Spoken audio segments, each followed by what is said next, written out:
BA first year history paper 2 की कक्षा में विद्यार्थियों का स्वागत है। अलाउद्दीन खिलजी के बारे में हम अध्ययन कर रहे हैं। उसकी उपलब्धियों के बारे में आज भी हम उसके बारे में अध्ययन करेंगे। कल हमने चित्तौड़ पर आक्रमण के बारे में पढ़ा था। उससे संबंधित पद्मिनी की कहानी, जो ऐतिहासिकता है, उसकी ऐतिहासिकता, उसके बारे में हम बात करेंगे। घटना के पक्ष में मत। सबसे पहला है जायसी की पद्मावत। पद्मिनी की कहानी का मुख्य आधार 1540 ईस्वी में मलिक मोहम्मद जायसी द्वारा लिखी गई काव्य पुस्तक पद्मावत है। बाद में राजपूताना के अनेक कवियों ने उन पर अपनी कथाएं लिखी तथा बहुत से इतिहासकारों ने इस कहानी को स्वीकार किया। मध्यकालीन इतिहासकारों में अबुल फजल, फरिश्ता और नैन्सी ने इस कहानी को सत्य माना है। आधुनिक इतिहासकारों में colonel Tod, Ishwari Prasad, AL. Srivastava का कहना है कि पूर्णतया प्रमाणित न होते हुए भी इस कहानी को पूर्णतया मनगढ़ंत कहना गलत है।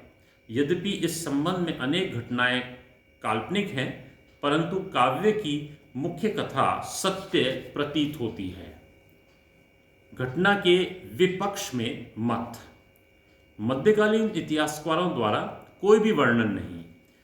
तत्कालीन इतिहासकार इसामी, अमीर खुसरो, इब्न बतूता इत्यादि किसी ने इस कहानी का वर्णन नहीं किया है। सबसे पहले इस कहानी का जिक्र 1540 ईस्वी में जायसी की पद्मावत में किया गया, जो कि घटना के 2 शताब्दी से अधिक समय बाद लिखी गई। आधुनिक काल के इतिहासकार गौरीशंकर ओझा, बी.पी. सक्सेना, के.एस. लाल और डॉक्टर कानूनगो इसकी सत्यता में विश्वास नहीं करते। निष्कर्ष में कहा जा सकता है कि ऐतिहासिक तथ्य इसे अभी तक प्रमाणित करने में असमर्थ रहे हैं। इस विषय में निश्चित रूप से कुछ भी कहना कठिन है।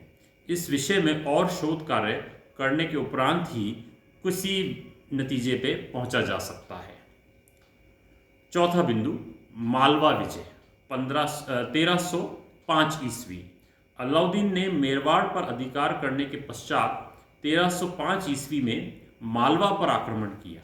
शीघ्र ही संपूर्ण मालवा क्षेत्र अलाउद्दीन के अधिकार में आ गया। पांचवा, मारवाड़ के सिवाना और जालोर पर अधिकार 1308 ईस्वी। अलाउद्दीन ने 1308 ईस्वी में मारवाड़ के सिवाना और जालोर क्षेत्रों पर अधिकार करने का प्रयास किया। सिवाना और जालोर दोनों पर अलाउद्दीन का अधिकार शीघ्र हो गया। अब हम विद्यार्थियों दक्षिण भारत का विजय अभियान के बारे में अध्ययन करते हैं। ये 1303 से लेकर 1312 ईस्वी के मध्य हुए। उत्तर भारत की विजय के बाद अलाउद्दीन ने दक्षिण की ओर अपनी विजय प्राप्त करने की सोची। दक्षिण भारत पर विजय प्राप्त करने वाला वह दिल्ली सल्तनत का पहला शासक था। दक्षिण भारत की स्थिति।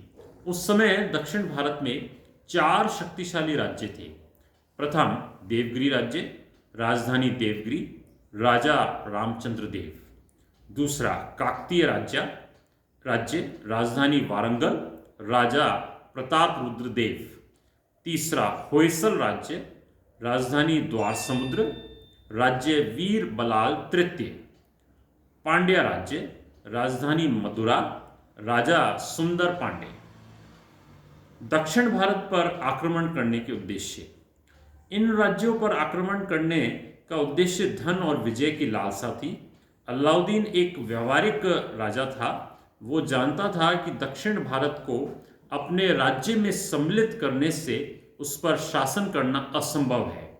इस कारण उसका उद्देश्य दक्षिण में राज्यों को अपने राज्य में सम्मिलित करने का कभी नहीं रहा, बल्कि राज्यों से वार्षिक कर लेना था।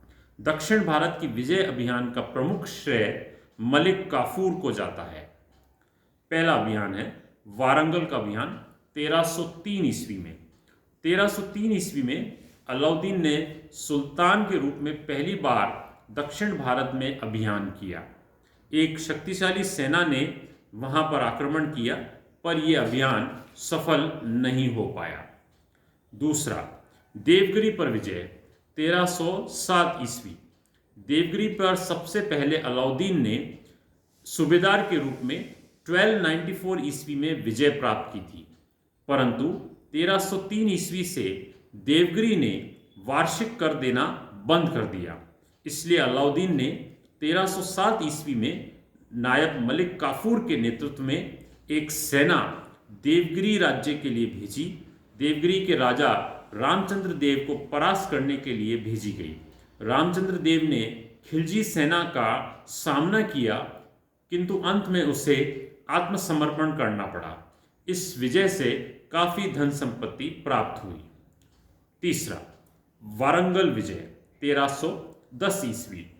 अलाउद्दीन वारंगल पर अपने पिछले आक्रमण की विफलता को नहीं भूला था।